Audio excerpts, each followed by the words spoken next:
بسم اللہ الرحمن الرحیم۔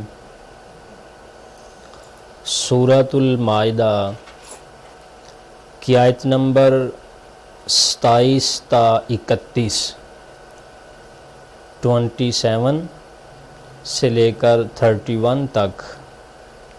ان آیات میں اللہ رب العزت نے اپنے عظیم پیغمبر، عظیم نبی جناب حضرت آدم علی نبینا علیہ الصلاۃ والسلام کے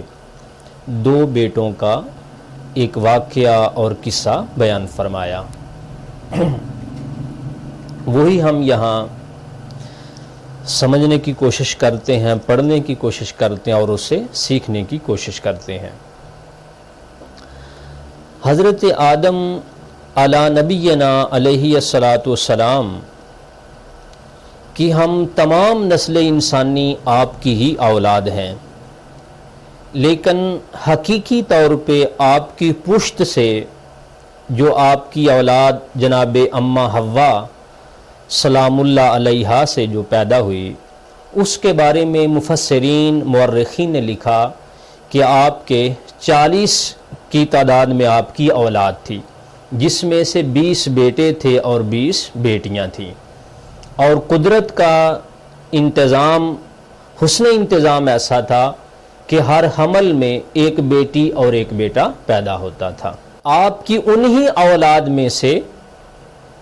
جناب قابیل اور حابیل دو بیٹے آپ کے ہیں، ان کا بڑا مشہور ایک واقعہ اور قصہ ہے، اس کو ہم یہاں ذکر کرتے ہیں اور اس سے کچھ ہم سمجھنے اور سیکھنے کی کوشش کرتے ہیں۔ جناب آدم علیہ السلام کے بیٹے حابیل اور قابیل کا واقعہ کچھ یوں قرآن کریم نے بیان فرمایا کہ آپ کے ہاں جب ہر حمل میں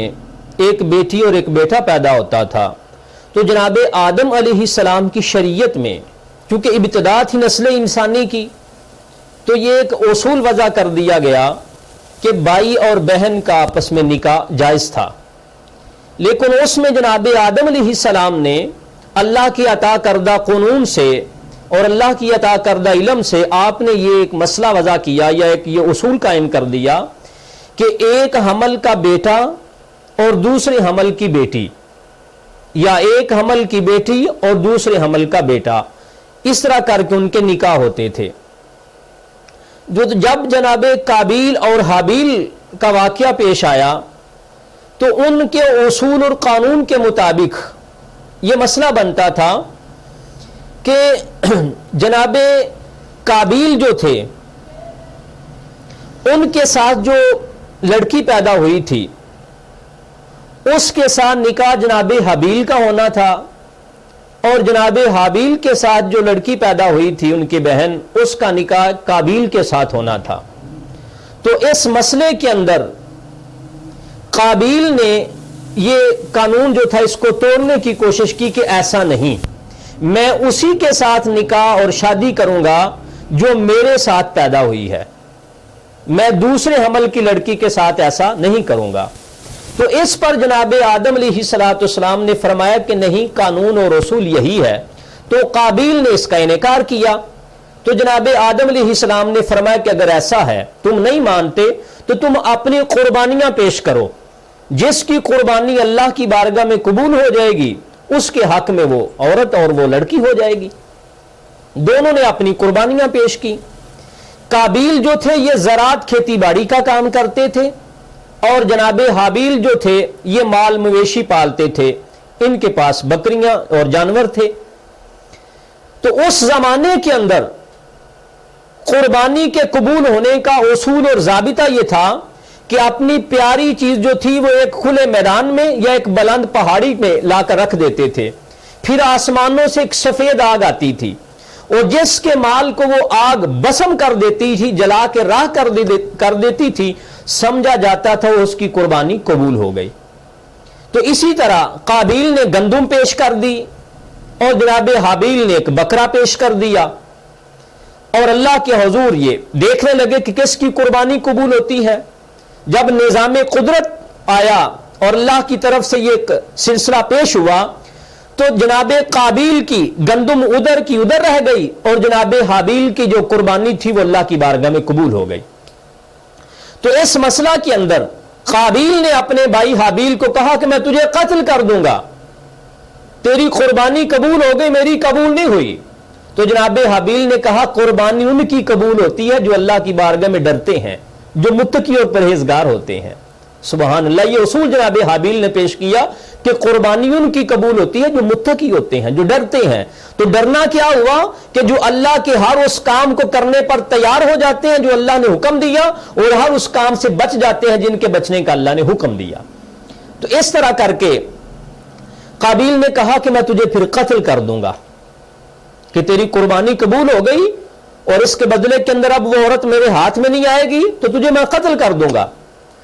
تو اسی دوران حج کا موسم آیا تو جناب آدم علیہ السلام حج کرنے کے لیے بیت اللہ شریف تشریف لے گئے، تو پیچھے سے قابیل نے اپنے بھائی حابیل کو قتل کر دیا۔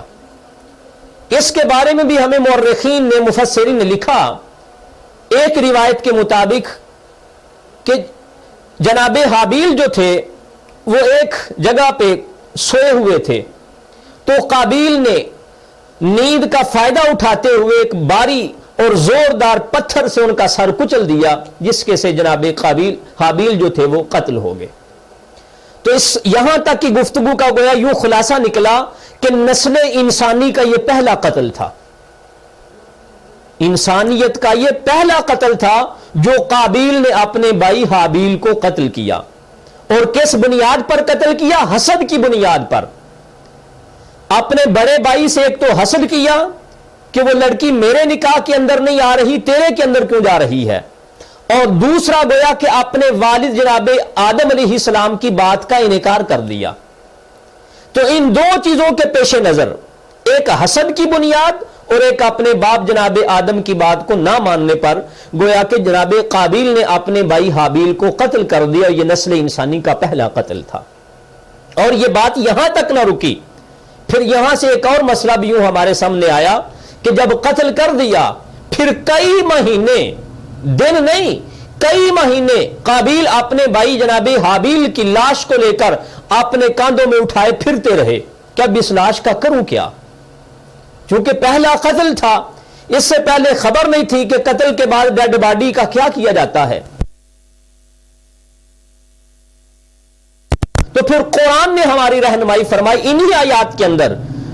آیت نمبر سورۃ المائدہ کی 27 سے لے کر 31 کی آیات کے اندر فرمایا کہ اس وقت پھر حالات یہ آئے کہ دو کوے آپس کے اندر لڑ پڑے۔ جب دو کوے آپس میں لڑے تو ایک کوا مر گیا، دوسرا بچ گیا۔ تو جو کوا بچ گیا تھا اس نے اپنی چونچ کے ساتھ اور اپنے پروں اور اپنے پنجوں کے ساتھ زمین کو کریدا اور ایک گڑھا نما بنایا، اس کے اندر اپنے بھائی کو، اپنے کوے ساتھی کو اس کے اندر رکھا اور اوپر مٹی ڈالی۔ اور یہ منظر دیکھ کر قابیل کو بھی ہوش آئی کہ مجھے بھی اپنے بھائی کے ساتھ یہی سلوک کرنا چاہیے۔ تو اس طرح کر کے قابیل نے اپنے بھائی حابیل کو پھر دفن بھی کیا۔ اور اس کی بنیاد پر پھر یہ واقعہ ہمارے سامنے پیش آیا کہ یہ نسل انسانی کا پہلا قتل تھا جو قابیل نے اپنے بھائی حابیل کو کیا، اور جس کے پیچھے کئی چیزیں تھیں، جن میں سے ایک تو حسد تھا، اور دوسرا ایک عورت کا فتنہ تھا، اور تیسرا جناب آدم علیہ السلام کے حکم کو نہ ماننا تھا جو ان کے والد لگتے تھے۔ تو اس کے واقعے سے ایک ہمارے سامنے ایک عظیم مسئلہ یہ آیا کہ ہمارے پیارے آقا صلی اللہ تعالی علیہ وآلہ وسلم کا ارشاد مبارک ہے جو بخاری و مسلم کے اندر آیا کہ پیارے آقا علیہ السلام نے فرمایا کہ آج قیامت تک جو بھی ظلمن قتل کیا جائے گا، جو بھی ظلمن قتل کیا جائے گا، فرمایا اس کا گناہ پہلے قاتل قابیل کے نامہ اعمال کے اندر درج ہوتا رہے گا، کیونکہ قتل کا آغاز ان سے ہوا تھا۔ تو اس بنیاد پر جتنے بھی قتل ظلمن ہوتے رہیں گے ان کا گناہ جو ہے پہلے قاتل کے نامہ اعمال کے اندر جو ہوتا رہے گا۔ سامعین محترم، اللہ کے حضور ہم دعا کرتے ہیں کہ اللہ پاک ہمیں ایسی چیزوں سے بچنے کی توفیق عطا فرمائے اور نیک اور اچھے اعمال کرنے کی توفیق عطا فرمائے۔ وما علیہ الا البلاغ۔